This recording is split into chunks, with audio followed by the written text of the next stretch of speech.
Hi, I'm Tara. And I'm Shauna. And we're the hosts of the True Crime Comedy Podcast, A Shot of Crime.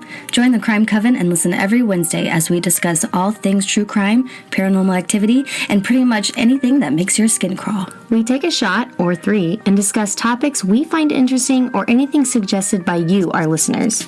You can start binging the show on your favorite streaming app today. So grab a drink, sit back, and listen to your new favorite True Crime Comedy Podcast, A Shot of Crime. But remember, don't get caught in the crosshairs.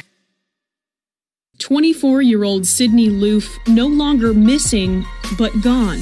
Digital footprints leading the Nebraska State Patrol and Clay County Sheriff's deputies to a rural area just south of Sutton Monday afternoon. That's where they found what investigators believe is Loofe's body.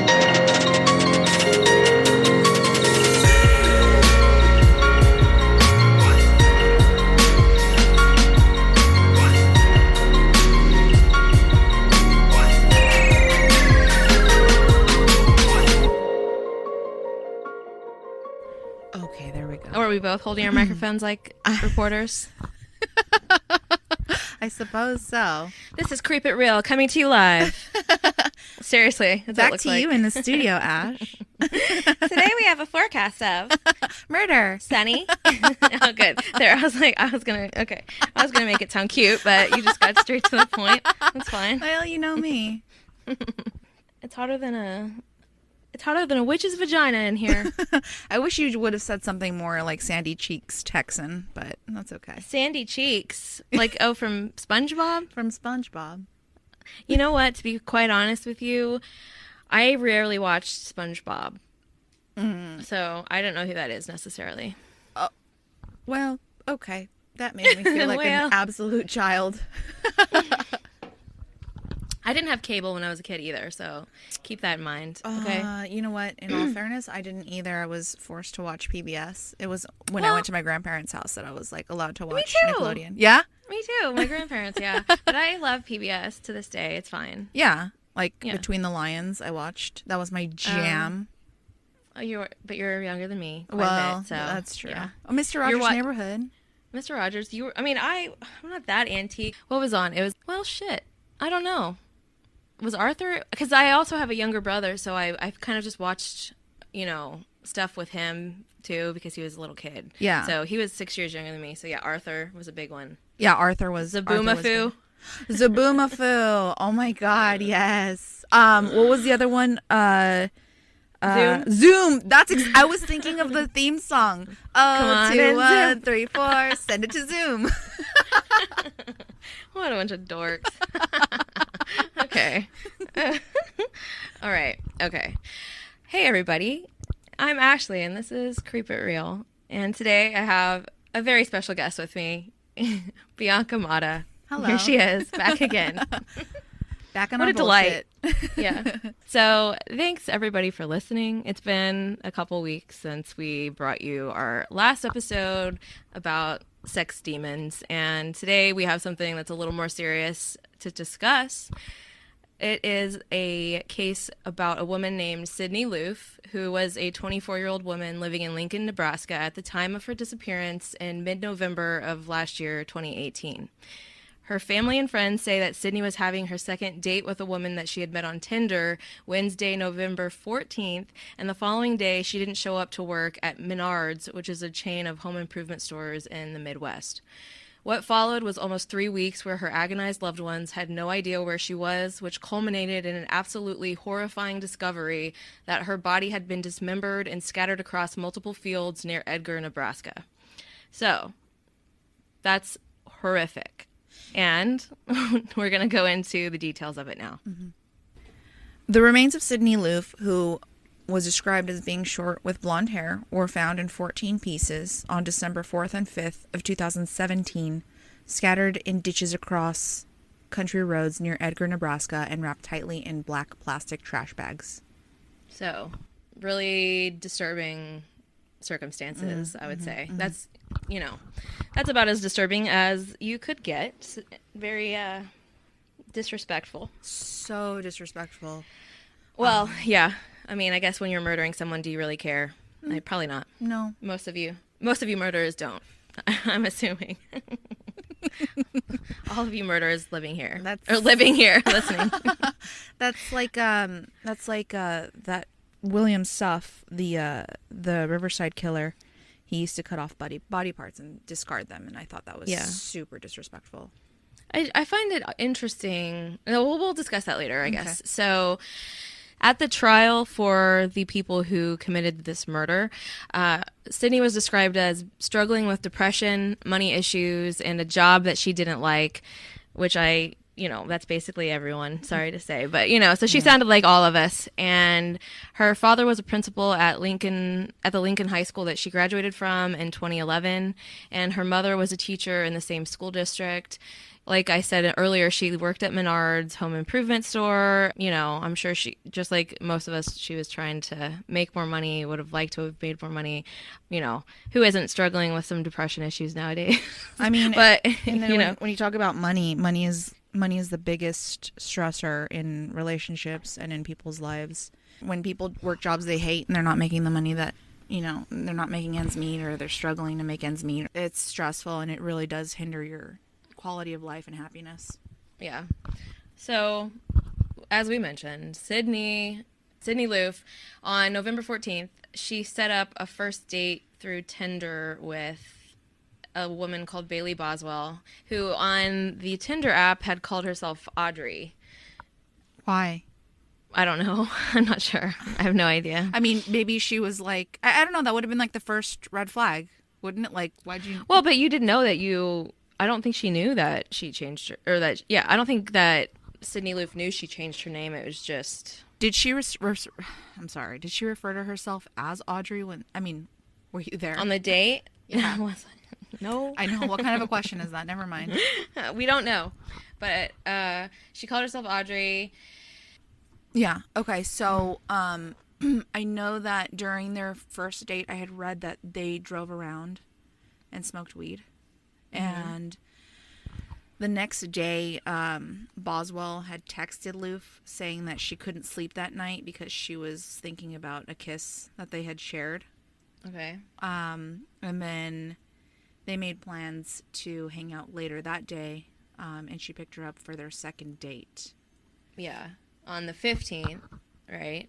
And Sydney had posted to Snapchat that she was ready, like posted a selfie and said that she was ready for her date on the 15th. So according to Boswell, that night, instead of driving around, they went to her house to smoke, and she sold Sydney a quarter of weed. And for anyone that doesn't know, it's a quarter ounce of weed, okay? Just to let you know. Then she dropped her off at her friend's house, and she claims that she never saw or spoke to her again, which, we'll find out later, is probably a huge lie. Well, I'll let you decide, everyone. The following morning, when she didn't show up for work, some of her fellow employees and friends called her mom, and a handful of them went to her home to see if she was there, but there was no sign of her at her house. Her car was in the front, though, but she wasn't there. They said that she wasn't responding to messages on her phone, which had actually died during her date in Wilbur over at Boswell's house, and it had never come back on again after that, which was something that was very unusual for her because she was always on social media, as, most of us are. I just posted to Instagram 3 times today. So, but well, I talk to people on Instagram constantly, so it's just that's how I met you. I mean, that's how you just kind of meet. That's how I met. People. That's how I've met all of my friends, to be quite honest. Yeah, exactly. Like so many of them. But anyway, so. Okay, so on November 27th, police named Bailey Boswell, who was 23, and Aubrey Trail, a 51-year-old man, persons of interest in the case of the disappearance of Sydney Loofe, and that they were looking for them. The pair lived in a basement apartment together in Wilbur, Nebraska, which was the last place that Sydney was seen, happened to be, she was hanging out over at their apartment. On November 28th, Bailey Boswell and Aubrey Trail posted a video on Facebook. It was a page for Finding Sydney, declaring innocence. They were declaring innocence, expressing sympathy for the family. And Boswell confirmed on this video that she was the woman that Sydney had met through Tinder, even though her name on there was Audrey. But she reiterated that they had nothing to do with her disappearance. I think it's so disrespectful when people when people do that. Well, and like killers do that. It's aside from killing the individual, but that's like throwing salt and lime and lemon and just all of it right in the wound there. You know what I mean? Like that's yeah. Well, I mean, what do you expect from lowlifes in the first place? You know. Well, yeah. That's so. True. By their own admission in the video, they were the last people to see Sydney before she disappeared, Boswell saying that she dropped her off at home after their date and never saw her again. And then, a few days later, they posted a second video declaring their innocence and saying that they had pretty much decided to turn themselves in and had been in contact with the Lincoln and Falls City police, while also calling out internet commenters who said that the two were guilty. So on this video, Aubrey Trail, on this video, he says, "I never killed anyone in my life. I've never hurt a female in my life, so take that for whatever the hell it's worth. The officers in this investigation have the people of Wilbur scared to death. They didn't know they had people like us living next to them." I did air quotes there for all of you podcast audience. And then he said, "What the hell is quote unquote people like us?" And then he ended with an empty, "We don't have a lot to hide." Not a lot. Just a little bit. Scant amount of things. Just a little. We have something to hide. It's just this much. It's not huge or anything. So 3 days later, on November 30th, police released a statement that both of the lowlifes, Aubrey Trail and Bailey Boswell, were in custody. They had been arrested in Missouri initially on warrants that were unrelated to Sydney's disappearance. In their arrest affidavit, it was stated that the landlord that lives above their basement apartment reported a strong bleach odor coming from their apartment on November 16th and 17th, which, you know, could be that they were cleaning. It's an awfully coincidental time, and it seems like if your landlord's commenting, obviously it's a basement apartment, so, you know, you might be able to smell things a little easier, but still, that obviously was an unusual occurrence that the landlord felt the need to point out that detail, you know. That, hey, it smells like bleach. On these days when Sydney Loofe went missing. Right. And that she was at that apartment. So, last seen at that apartment. So, interesting details. On a search of their apartment on November 19th, investigators reported portions of the wall appeared to have been wiped down in an effort to clean them. Whatever that means. I mean, seems suspicious. Again, in addition to the bleach statement from the landlord. So Boswell's arrest affidavit stated that she and Sydney had exchanged 140 text messages, and that the last message was sent on November 15th at 6:45 from Boswell to Sydney that she was at her house. And that is when she picked her up and took her back to Wilbur to her apartment. On December 4th, Sydney's family posted on their Facebook account that her remains had been found. Like Bianca had said earlier, they had been found over the span of 2 days in that city, Edgar, about an hour away from Trail and Boswell's apartment, and they were in 13 separate bags, 13 separate pieces wrapped in black trash bags. The authorities blocked off access to Clay Center, a rural town 90 miles southwest of Lincoln, where her body was located. And at the time, they stated that they believed foul play was involved in her death. You don't say. I mean, you know, that's a little bit of an obvious one. Like, no, that naturally. Oh, you think so? It naturally happened that way. So on December 5th, they were seen marking various spots with flags as they looked for evidence in cornfields. Shortly after her remains were discovered, Trail led authorities to Sydney's cell phone, which was snapped in half in a cemetery just outside of town, which he claims he threw out a car window as he and Boswell drove west to Clay County to dump her remains. Well, he took them right to her cell phone. So, okay. In January, Trail told the Nebraska paper The World Herald that he killed Sydney and Boswell was too out of her mind on drugs at the time to have anything to do with it. He also told them, "A life for a life. That's the rules in my world. I should be put to death." So before we talk about the trial, let's talk just a brief moment about these two lowlifes' backgrounds that we're talking about. I know that people get annoyed whenever I'm out the gate calling people stuff, but, you know, in some of these stories, it's just them's the facts, you know? Like, it's not like a real mystery here what these people have done. So they're lowlifes, and I'm just going to call them that. So I don't really have much, but I know Aubrey Trail, the 51-year-old man, he had a long history with the law in multiple states, serving 5 years in printance and a 5-year prison apprenticeship for another. He was in prison for 5 years on a charge of second-degree theft, and then in '99 he was arrested and charged in Iowa for theft in third degree, and then other issues involving theft. And in 2010 he served 4 years in Missouri for writing bad checks. So none of this was like necessarily real nasty stuff, you know, like theft. Okay, it's not like he was going around like killing people or raping people, at least that he got caught doing. But this is just, you know, a little background of his, you know, criminal history, I guess you could say. It wasn't enough to throw up like a gigantic red flag. No, not really. You know, petty crimes, really. I mean, theft. Right. So, and Bailey Boswell is just a 23-year-old chick, you know. The only thing I found about her was that she was a basketball player. I'm busting a Jordan right now and saying that. I scoured the internet. I looked and I couldn't find anything. Far and wide, and no information could be found. Okay, so I mean, we'll get in a little more about their character here now that we're going to talk about the trial. So Trail and Boswell are both accused of killing Sydney Loofe in their Wilbur, Nebraska apartment on November 17th, 2018. Sorry, and disposing of her dismembered remains in trash bags in several fields in Clay County.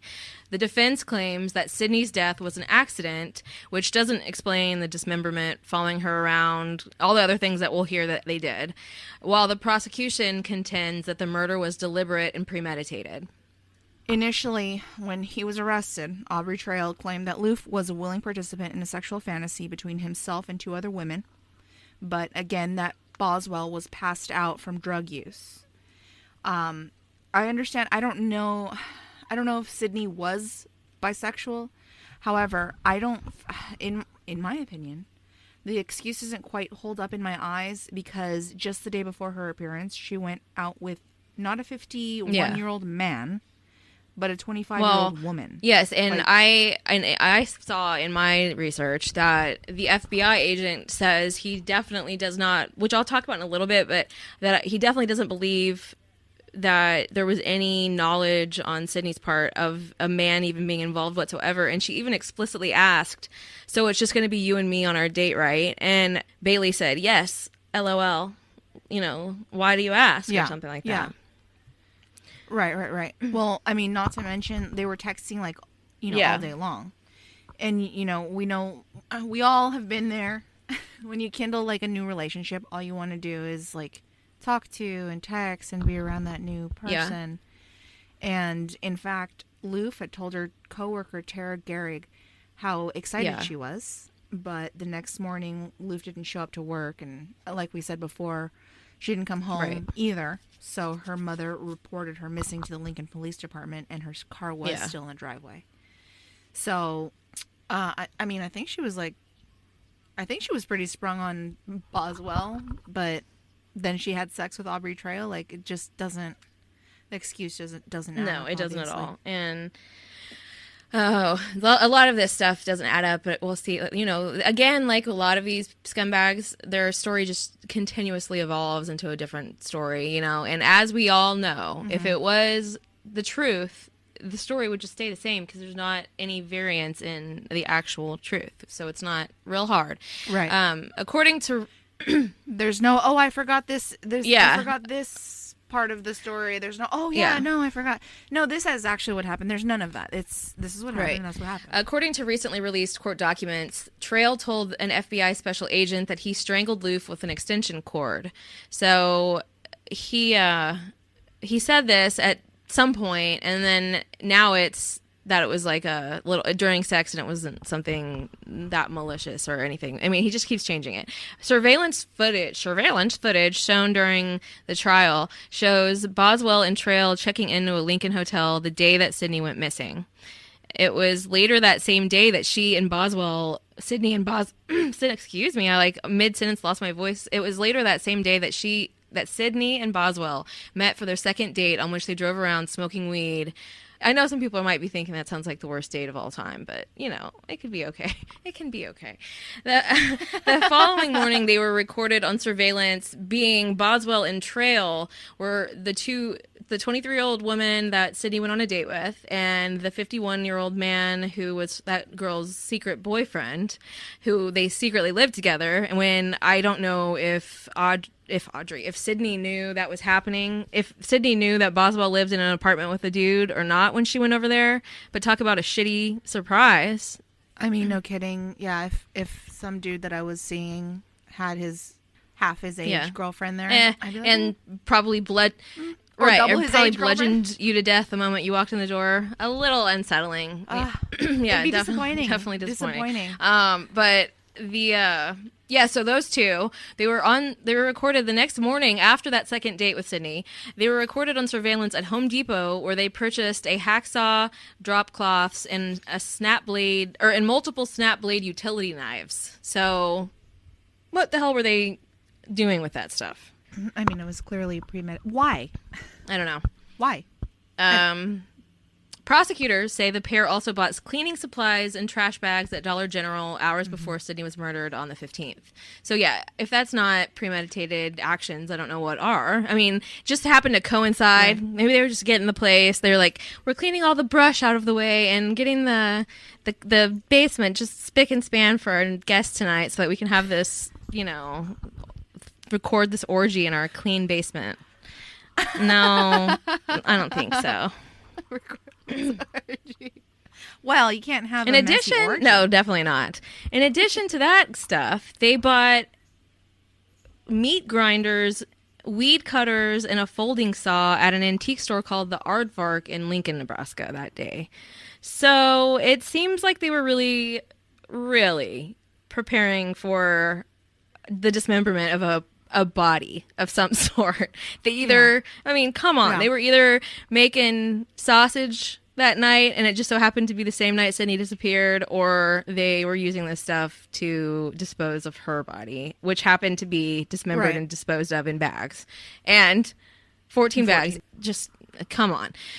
The next footage that they showed at the trial, it showed Sydney walking into work at Menards, and about 4 minutes later, Aubrey Trail walked in those very same doors behind her. She walked out again. I don't know where she went, you know, maybe to make a phone call, smoke a cigarette, I'm not sure. But, and he, a few minutes later, walked back out those doors, and like he was clearly like looking at her over his shoulder. And then at some point you see he's walked off and he's left the store. He should have just been gone, but now he's like walked back over to the side of the front of the store, and he's kind of looking in the direction of the front doors where she then walks in a few minutes later. He's scoping her out, dude. Yeah. So, I mean, it's hard to believe that this wasn't some sort of set up, you know, where they were watching her, they saw her, and then they connected on Tinder and decided she was the one, you know, and like primed her up with the first date, and then the second date probably like bombarded her, you know, the minute she came in the door.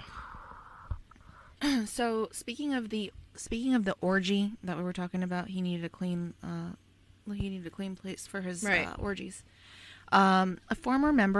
During his trial, a former member of a group he called, quote unquote, my girls, testified that Trail had told her that to join his cult of about a dozen young women, she needed to torture and kill someone. She was soon introduced to Trail, who asked her about her aspirations in life and eventually showed her 10 to 15 nude photos of his girls. He had told her that there were 12 other girls, and I could be the 13th, the woman testified. And by the way, the judge did not allow... This just happened, and the judge did not want any reporters or anybody disclosing this woman's name or any of the witnesses or anybody's names. So, as I say, the woman, I can't say her name is, you know, Amanda or whatever it is. It's the woman. The woman testified. That is when he explained there were witches and everyone had their own rules to play in the cult. He said I could leave anytime I wanted, but he added to become a witch, you had to take the first soul to obtain your powers. Okay. Meaning Kill somebody. kill somebody. Yeah. So Trail, the woman testified, also told her that he had powers to fly. And read people's Okay. minds. Okay. So shockingly and surprisingly, she never actually saw him fly. You don't say. Color me But shocked. But she did recount one instance in which he seemed to have known her thoughts. Oh, come on. He knew her thoughts. He probably gave her drugs and then was like holding a bag of Cheetos in front of her and saying, "You feel like Cheetos right now? Do you want some Cheetos?" And she's like, "Oh my God, this is crazy. How do you know what me? though?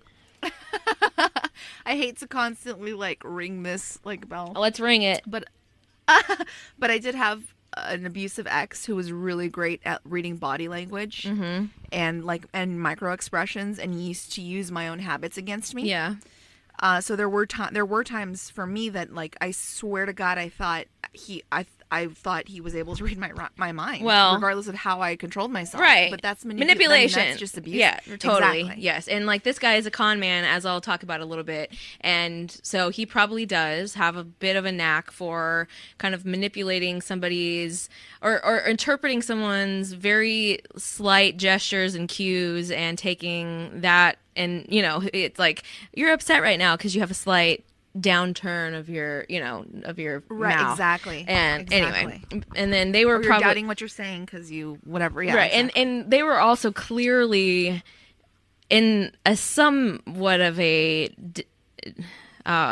compromised position, I might say, to even be put in this situation in the first place, where they are allowing a 54. I'm sorry, and I'm not trying to be superficial or anything, but it's not like he's a 51-year-old man that's like fine as hell, you know? Oh, hell. No, it's not like No. I have seen a number of 51-year-old men that I've been like, that man is a damn fine looking 51-year-old, but he looks like a trash bag. Well, I mean, there are older men that I'm like, ooh, Yeah. okay, like Jeff Goldblum. Oh, Yes. Jeff Goldblum. Girl. Yeah. Anyways, like, but this man, no, I mean, no, I don't see it. Yeah, he's not someone that just all of these girls are going to just willingly go flock towards, something. It's not great. Whatever is going on in their lives isn't great if they are having sex with and doing weird stuff with this culty stuff with this older man who is giving them money to do it. They're obviously in a bit of a bind, I would say. Yeah. You know? Well, okay, so like get this. So this is weird too. Mm-hmm. So this lady was 22, and she said she met Bailey Boswell via Tinder. Okay. Also during 2017, during the summer. Mm-hmm. So it's just weird to me that everybody's meeting because of Boswell. Well, she's she obviously said like she a was- little liaison for him. Yeah, no kidding. Yeah. She was enticed to begin traveling with Traylon Boswell after he began paying for her rent, and he began paying for like manicures and clothing for her. Mm-hmm. And he also gave her a stipend of like $200 a week. Sugar daddy. So .com. a little bit of a sugar daddy. Exactly. He also helped her set up her own antique case to sell stolen antique dolls, which I know you're going to go into in a little bit. Oh, no, go ahead. Okay. But eventually she said that Trail told her that she would have to steal her own antiques to sell. Aw. Growing up, I sending know. them out on their own. Throwing them on out of the nest. You're going to have to do your own stealing to make your money, little lady. Good grief. She further testified that because he wanted her to, she called him daddy. Okay. I hate that. Well, little lady, you're the kind of gal that ruins the term daddy for anybody that wants to call their own dad daddy. My dad and I never had that kind of relationship where I would call him daddy, but, I know people that do, and I think you might. And it's such a hoity-toity thing to do.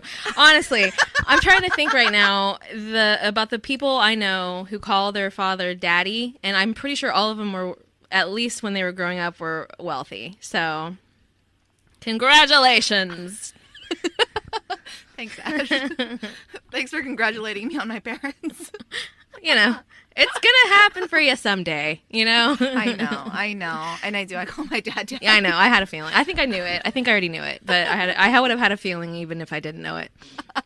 You know, it's just like, I just knew it. Well, it makes me uncomfortable when I read people calling their sexual partner. Or when I hear somebody calling their sexual partner daddy, I'm like, oh, no, stop. It's hard. It's a hard one because it's like, I want to be for you guys that are able to do that with your own dad. For sure. But then it's gotten sullied a little bit, I would say. Oh, 100%. So anyways, being a member of Trail's group meant engaging in group sex and helping him swindle others out of money in the antique trade. Okay. The woman also said he referred to himself as the vampire.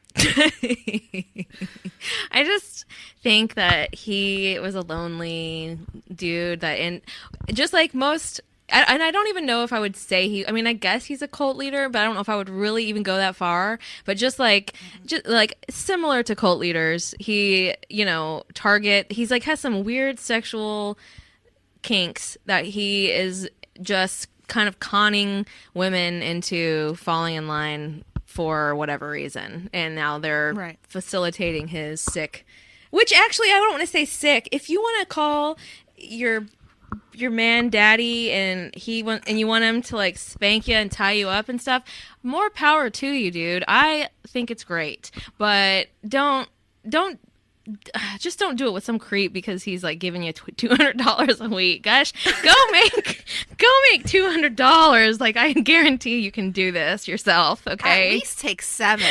Damn. Oh gosh. Okay, that is at least do it for 700. That is rough, dude. And then he told her that to become one of his witches, she needed to kill someone and take their last breath. Trail also added that she would gain even more powers if the victim was tortured for 2 to 3 hours beforehand. Oh. Which I wonder if... Oh, hell. Yeah, she probably was. You know what I mean? I'm sure. Well, I think we'll talk about a few things that might kind of lend themselves to that may have happened. Okay. She all stated that it sounded like it was very real and very convincing. He told her that the killing should turn her on sexually and asked her to think about what would do that. So it turns him on, and he's trying to just like wrangle all these women into his little scheme. Furthermore, she said that she had group sex with Trail and Boswell, who was considered to be the Queen Witch. Oh, God. We got our own little more than once. What's the hierarchy? No, what's the Anne Rice? Oh, what was Queen of the Damned? Akasha? Queen of the Damned. No, but what was her name? It wasn't Akasha, was it? Oh, girl. It doesn't matter. Okay. You're asking the wrong individual. Continue. More than once at their Wilbur apartment, as well as during a trip to Branson, Missouri. She said Boswell explained the rules for being in the group, including staying overnight with her and Trail at least once a week. And that's when the group would use sex toys in what Trail described to investigators as weird sex. That's the weird sex. Okay. And if it's weird sex to him... Yeah. And I'm pretty sure just sex with him is weird. You know, in the first place, regardless of how it's conducted. Because you're doing it so that you get a $200 a week stipend, okay?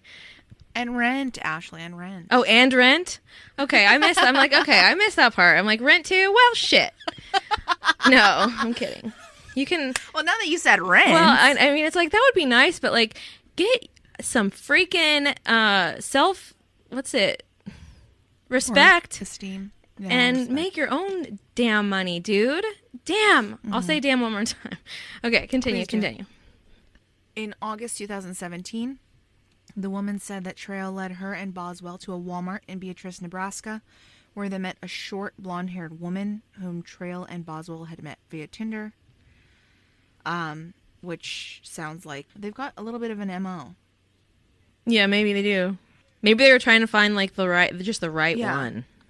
Okay, so Trail asked me if I wanted her to be my first kill, and the trio left the store without the woman, and Trail days later said that the purported victim had family problems to deal with in California, and they wanted to save her for another time. Okay. After that, Trail told her that he wanted her to kill another witch in their group, and the woman said Trail told her that the woman was too nice. She cared too much, and she didn't have the evil in her, so therefore she must die. Killer, yeah. He just sounds like a child that's gone on a tangent of just like He's like just trying to be disgusting. edgy. He's like, Yeah, edgelord. he's an edgy boy. The woman's testimony was very eerily similar to the way that Sydney Loofe had also met Boswell and Trail. She said she had witnessed more than one time when a woman had met Boswell via Tinder and then was introduced to Trail. And she had been working at the Lincoln Regional Center during the summer of 2017 when she met Boswell online. She left the group in September of 2018, about 2 months before Loofe disappeared, after traveling to a TJ Maxx in Lincoln to purchase bags for Trail to carry whatever he wanted to steal during an upcoming trip to Pennsylvania. Okay. She stated as she stood in the dressing room, she had thought, I didn't recognize the person in the mirror, and I told Bailey I wanted out. But Don't blame you. Yeah. But she did say that while she was in the group, she never saw Trail and Boswell carry out a ritualistic slaying, which she had been told were supposed to be held in a secluded wooded area when the moon stage was right. Okay. They've watched too much Charmed.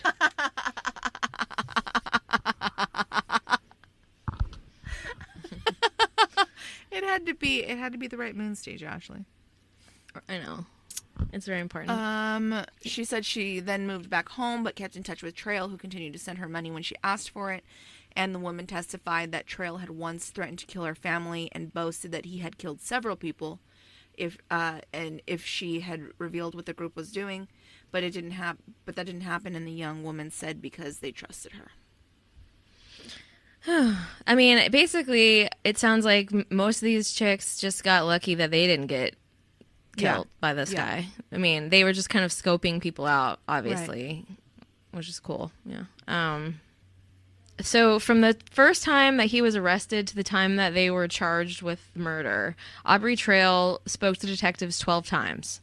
And during hours of interviews with detectives that were shown to the jury, Trail started out saying, like we said, that what happened to Sydney in their apartment was an accident. He said that the two women paid him $15,000 to act out and tape a sexual fantasy where one woman nearly chokes to death, and he claims that he paid Sydney $5,000 to fulfill this fantasy with the other two women, but accidentally strangled her to death as they were making this video. And my voice is going out. My FBI investigators, Mike Masseth and Eli McBride, pressed Trail in June of 2018 for details about this situation and to explain why he purchased all of those implements at the Home Depot and the cleaning supplies and then at the antique store.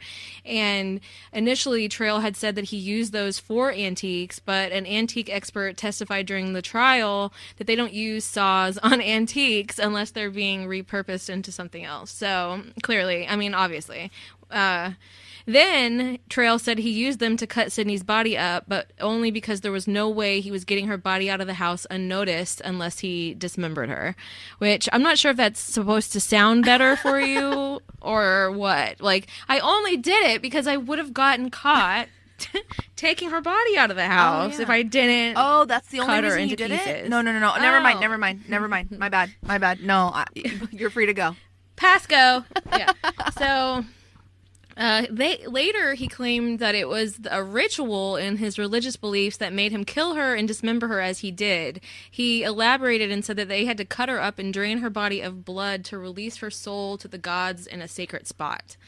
Which I just feel like he's playing Dungeons and Dragons, and he's gone off off like on a tangent. I said tangent a minute ago, but he's gone off on his own little little world outside of all the other dungeon masters. Dungeon masters.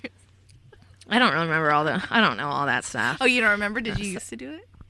No, I had a significant other that would go play D&D every few months. He would go and like they would do it all night and like order pizza and stuff. Oh, hey, that's not too bad. Yeah. No. It sounded like, a good little night for them. So I just, what is it? So he said that, so Trail says, I said if she had died intentionally on the 15th, I said she was laid out in 6 parts, that it helps to reincarnate her faster. So he's trying to say that, like, they killed her in a way that was honoring her. Like, he was trying to make sure that she was brought back sooner than later. Like, oh, that makes it better. Like, okay, weirdo. Okay, so like I said earlier, prosecutors presented the surveillance footage of Trail watching Sydney at Menards the day that she went missing. Creepy as hell. Obviously, that guy was scoping her out before his girlfriend brought her back to do whatever the hell they were going to do to her. Like I said, again, I'm going to repeat it because it does bear repeating. The Tinder messages that were retrieved from Sydney's phone and were shown to the jury on day 12 of the trial showed that she had no idea Aubrey Trail was coming. She asked, "So it's just going to be me and you, right?" To which Bailey Boswell responded, "Yes, of course, LOL." FBI investigator Mike Masseth said there was nothing in any of the documents, the questions that he asked anybody else, to the phone and the Tinder messages. Nothing indicated that there was any mention of a male being around whatsoever. So any mention of that they gave of her knowing that she was going to be in some relationship with the two of them or more other people there's nothing to indicate that that's even remotely true. So let's fast forward a little bit to June 24th of the trial, when this is of this year. This is just like a few weeks ago. 3 weeks ago. So anyway, June 24th, shortly after being sworn in, Trail declared, "Bailey is innocent and I curse you all," and attempted to slash his throat with what is said to have been a portion of a razor. He made 3 slashes at his neck, and I mean, he started bleeding everywhere, and you can see the video online. It's so dramatic. It just kind of fits along with his dungeon master attitude. And he was removed from court for the remainder of the day. He was taken to get stitches, and he was brought back to court the following Tuesday. So there was actually more days of the trial that went on where he did not attend because he was, had thrown his little tantrum. And he was going to be in handcuffs then for the remainder of the trial to prevent him from having a little outburst like he did. And I mean, it was. Upon being brought back into the court, the judge told him that if he made one more outburst, he would be removed from court for the remainder of the trial. Like a little baby-ass bitch, he acted. Okay, last Monday, July 8th, pathologist Dr. Michelle Iliff took the stand, and the judge warned everybody that the testimony and photos that she was going to present from the autopsy were going to be difficult to see and hear. On 2 large screens behind the counsel tables, jurors were pointed out details from the x-rays and then photos from the autopsy that were performed on Sydney Loofe on December 7th, 2017. The state tried to chip away at Trail's story that Sydney died in an accidental way during sexual intercourse by asking Iliff what signs were present during autopsy that would have indicated a struggle. And she said that there was a bump on the back of her head, marks around the top of her wrist from restraints, scratches on her back, and that one of her earlobes had been torn off just before death. Which, yikes. That sounds like some torture-y kind of activity. Absolutely. During cross-examination, the defense attorney, Joe Murray, challenged the state's theories, claiming that all of these signs of struggle would also be present after extremely rough sex. Rough, consensual sex, he says. Which maybe, I don't know the extent to which rough sex gets rough at a consensual level, but tearing an earlobe is probably a step too far. That feels like I would have a safe word for that, for something like that. That feels like you were torturing her, period. Marks around the top of the wrists from restraints makes sense. Scratches on the back. Scratches, yeah. Makes sense. Bump on the back of the head. No, I don't think it turns anyone on. I mean, maybe there is somebody out there, but I can't imagine that it's like going to turn someone on to get a contusion on the back of their head. No, I can't imagine that that's the case. There's no.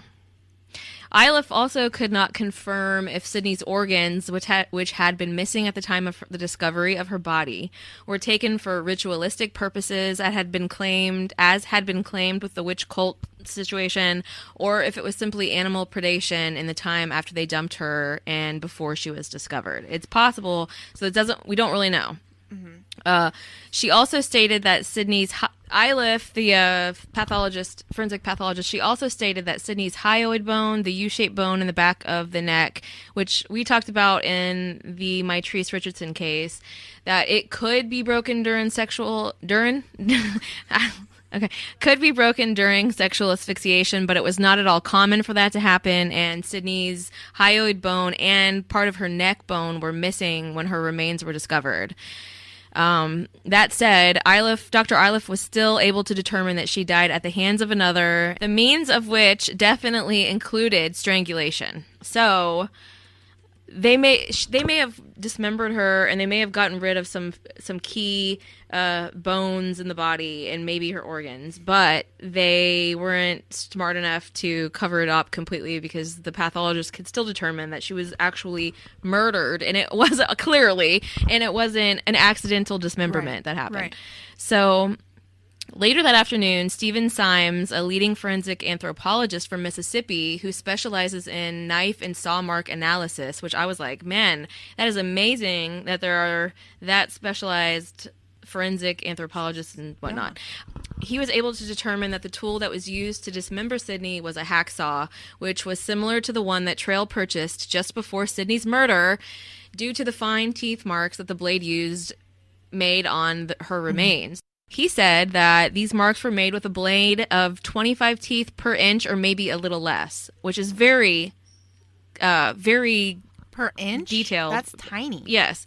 And then the prosecutors presented him with the 24 teeth per inch carbide blade hacksaw that Trail bought at Home Depot before Sydney's murder, and he confirmed that could definitely be it. I mean, you're off by one blade number.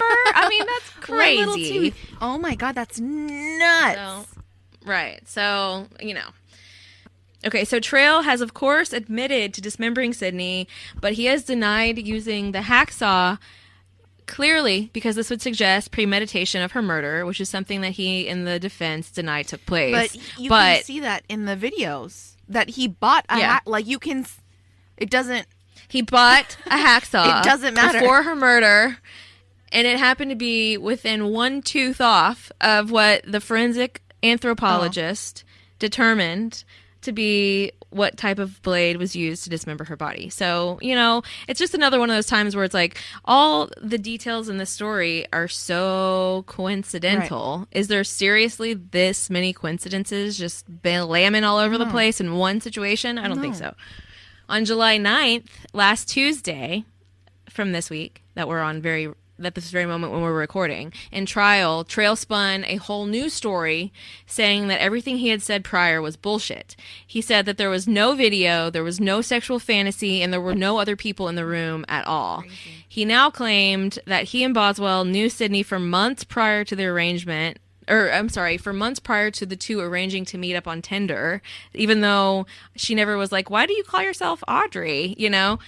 He said that he'd been at Menards while she was working, and he had seen her crying, so he hired her to work for him in his illegal business ventures, where he paid her $200 a call to try to, I guess, scam people out of antiques.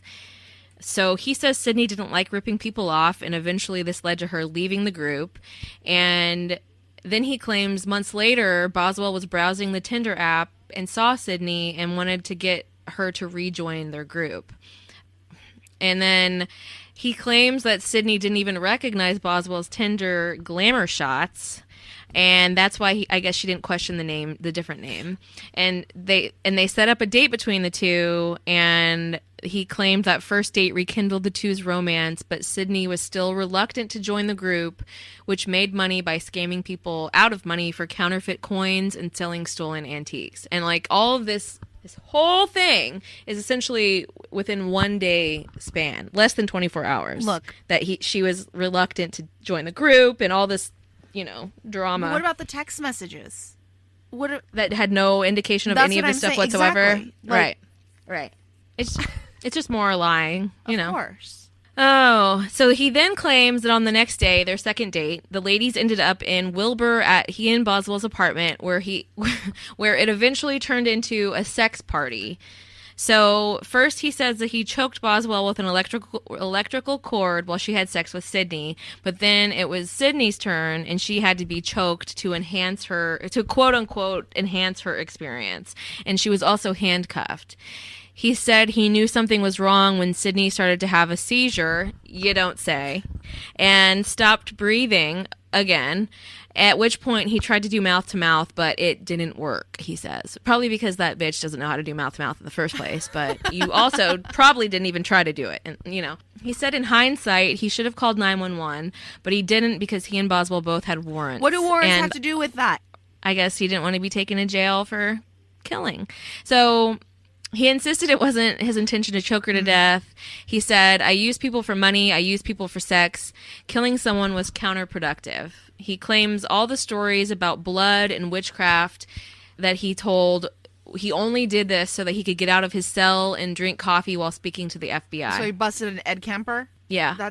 He says, I know. He's truly so insufferable. He's not even original. God. And he says, the reason I'm sitting here telling you anything at all, the reason I'm going to tell you a lot more is for one reason. The last thing that Sydney Loofe ever said was, will I be okay? And I said, yes, but here she is, not okay. He's trying to kind of make this sob story where he's like, I feel so terrible for what I've done now. And yeah, we really believe you when you dismembered her body into 13 different bags or whatever.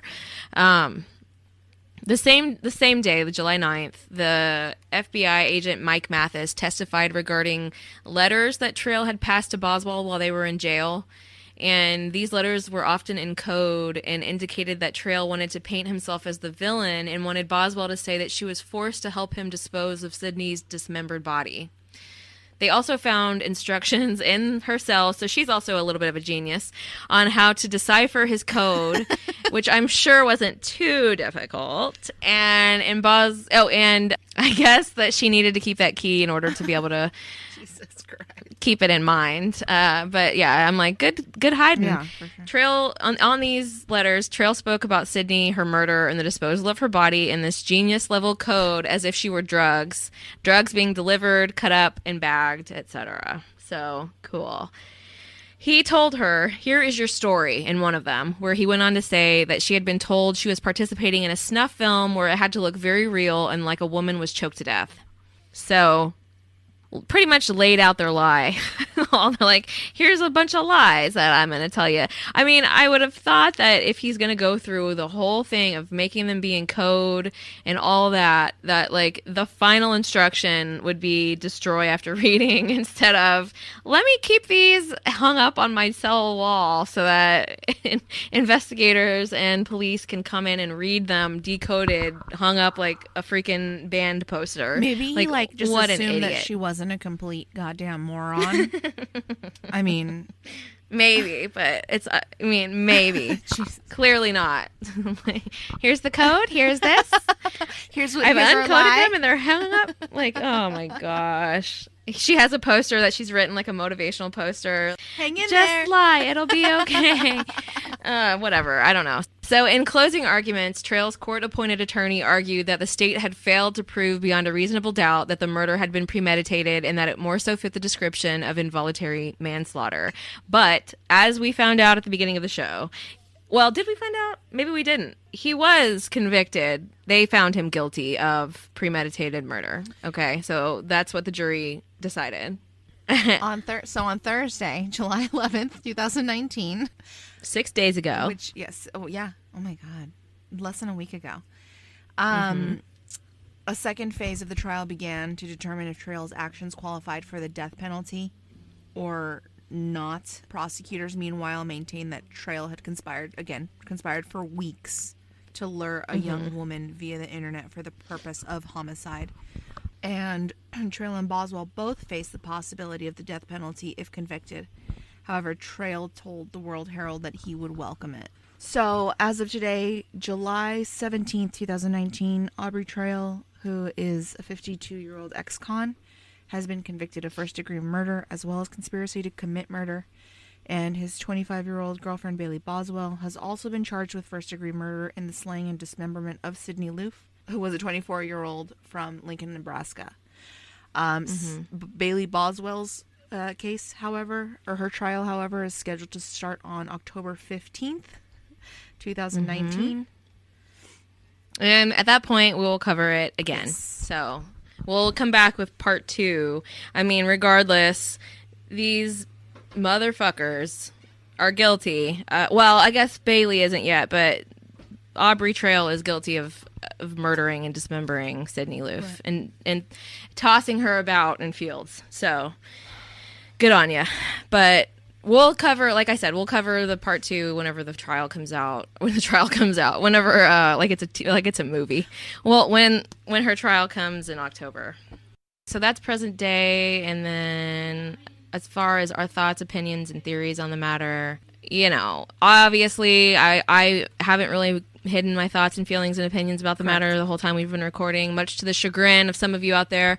But I obviously think that Aubrey Trail and Bailey Boswell are some scummy garbage people who, for some to fill some sad, sick little void in their nasty little souls, they talked. I think what happened is they manifested this desire to be murdering people by talking about it and obsessing about it so much, and like tying it into their sexual activities to the point where they made it happen by just obsessing about it so much, you know, like they brought it into existence by obsessing about it to the point where they couldn't do anything but finally lose it and kill somebody in the middle of sex or rape or whatever gross torturous thing that they did to her. Because like we talked about, like, I fully do not think that she had any fucking idea that she was going to be taken to an apartment where this chick that she was, you know, had gone on a date with and thought she could trust a little bit, at least, obviously, that she was going to be bombarded by this older dude who is a creep and she didn't even know lived there. And plus he thinks he's a witch who needs to kill somebody and is kind of violent. And, you know, I mean, what an absolute and utter nightmare for her. And well, like then she ended up dead. I mean, and just been... Yes, first of all, there's no indication within their phone records to state that she thought that she was going to be having a threesome. Also, the person that she went on the person that she went on a date with was her age and a woman. Like... And a female, it didn't seem to be her MO. You know what I'm saying? Like, No. And, you know, like, I feel like when he talks about how he hired her because he saw her crying and stuff, he's probably just using the information, what little, like a con man does, he's using what little information that he has about her, that maybe she's stressed about money. Maybe she mentioned that to Bailey on their first date or in their chats and was like, oh, I can make this into being an excuse about why this happened in the first place, that she was working with me to make $200 a phone call. And there's no indication of that whatsoever at all, according to the FBI. And I don't know why they would say that if it wasn't true, or why they would want to paint that picture. Obviously, these people are just sick and took their little fantasies to a point that ended up murdering somebody in the most terrible possible way, and then scattering her remains around in fields. Like, what the fuck, you know? Terrible. Okay. All right. That's where we're ending it then today on Sydney Loofe. Like I said, we'll come back and talk about part 2 when Bailey Boswell's trial comes out, and probably when it's over, when Bailey Boswell's trial is done and said and done. And there may or may not be enough to be like a whole full episode. We'll see. You know, who knows what kind of information will come out then that they didn't talk about in good old Aubrey Trail's trial. So we'll see. But again, thank you so much for joining me and letting me make fun of you, and also for just helping me tell this woman's thanks for having me. story. I appreciate it, even though you call me classist. It's fine. You're a hoity-toity little bitch. So what will you do? One day I'll join you. It's not your fault. I'm trying. Oh, no, I'm not trying to, in any way am I trying to change you or shame you about who you are as a person. That's why I love you. But it's just, I can call you out about it. Like in the same way that I think you might have said I was like majorly demanding or something the other day. That's okay. Okay, then in that case, I didn't know. You can call me a brat like you did yesterday. I had no idea. We're both brats here. We're both brats. Believe me, I know I'm a brat. Okay, everybody, thanks for listening.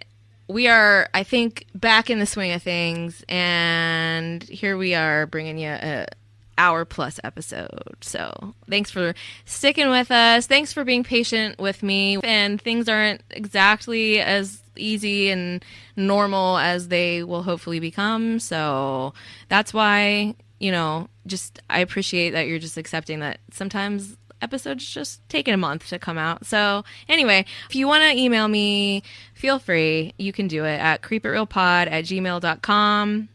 You can follow Creep It Real on Instagram at Creep It Real Pod, on Twitter at Creep It Real Pod, and Facebook at Creep It Real Podcast. Hangout is where we talk about random stuff, but then you can also just like and follow the pod on there.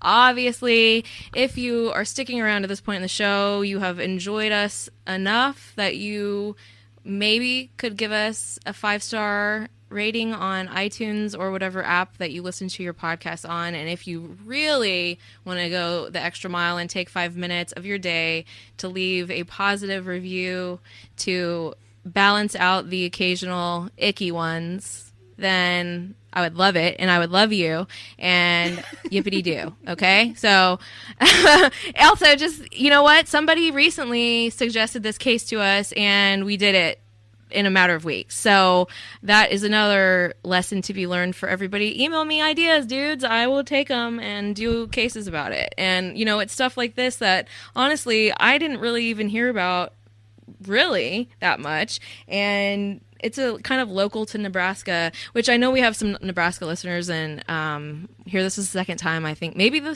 third time I've covered some wackadoo Nebraska stuff, but Franklin cover-up being the first one.